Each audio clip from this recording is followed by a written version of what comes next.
ಮೇಲೆ ನಾನಿನ್ನ ಕೈ ಬಿಡನು.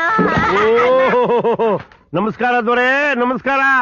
ಮಹಾಮಂತ್ರಿಗಳೇ, ಕ್ಷೇಮವೇನು ಸಕಲ ಪ್ರಜೆಗಳು ಕ್ಷೇಮವೇ ಮಹಾಮಂತ್ರಿ. ತಮ್ಮ ಆಳ್ವಿಕೆಯಲ್ಲಿ ಸರ್ವರೂ ಕ್ಷೇಮ. ಆದರೆ ಈ ಸೂರ್ಯ ಮುಳುಗುವುದೇ ತಡ, ಮರ್ಯಾದಸ್ಥರು ರಸ್ತೆಯಲ್ಲಿ ಓಡಾಡುವುದೇ ದುಸ್ತರವಾಗಿದೆ ತಮ್ಮಂತಹ ಕುಡುಕನ ಮಕ್ಕಳ ಕಾಡ್ದಿಂದ. ಡಬ್ಬ ವಯಸ್ಸಿನ ಎಲ್ಲೋ ಕೇಳಿಸ್ಕೊಂಡಿದ್ದೀನಲ್ಲ. ಅಯ್ಯಪ್ಪ, ಶಂಕರಪ್ಪನವರು. ಇನ್ನೇನ್ ಮಂಕರಪ್ಪನವರು ಅಂತ ತಿಳ್ಕೊಂಡಿದ್ದ. ಏನು ಗಡಂಗ್ ತನಕ ಬಂದ್ಬಿಟ್ರಿ?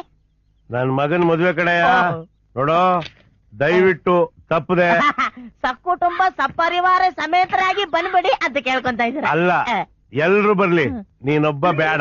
ಬಾ ಕೃಷ್ಣ, ಮದುವೆ ಮನೆಯಲ್ಲಿ ಇಂತ ಕುಡುಕ್ ನನ್ ಮಕ್ಕಳಿಗೆ ಏನ್ ಕೆಲಸ? ನನ್ನ ಮಗ ಕುಡುಕರ ಬೆಲೆನೇ ಗೊತ್ತಿಲ್ದಿರೋ ಕಷ್ಟ. ಆಕಾಶವೇ ಬೀಳಲಿ ಮೇಲೆ